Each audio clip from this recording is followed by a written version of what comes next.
आपण आलो कारखान्यात आणि बाबू बघा इथे बाप्पा आपला आकार घेते. कधीपासून काम करते तुम्ही? आणि ह्या मूर्तीवरती किती वर्ष काम करायला घेतलंय, म्हणजे किती दिवस? आत्ता झालाय. आलो प्रॉपर इथले जात ना काकांचं हात पण बघा. नाव काय काका तुमचं? रामचंद्र सरनेम पाटील रामचंद्र पाटील काका आपले. बाप्पा आपला आकार घेते अजून सुद्धा. हे पूर आले होते इकडेच आलेले ह्या पट्ट्यात. जो पाणी आता बघा पूर 3 दिवस असतो ह्याच पट्ट्यात होता, तिकडच्या रस्त्याच्या पलीकडे तांबस. म्हणजे तेव्हा इकडे काही इफेक्ट नाही झाला.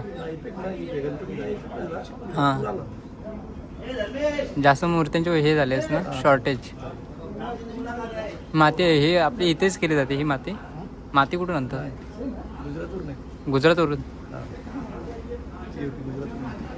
एका मूर्तीला किती दिवस जात असतील करायला, काम करायला? असे ह्या दीड तास. जास्त कलरलाच टाइम जात असेल ना. काकांनी त्यांचा अनुभव आपल्यासोबत शेअर केलेला आहे.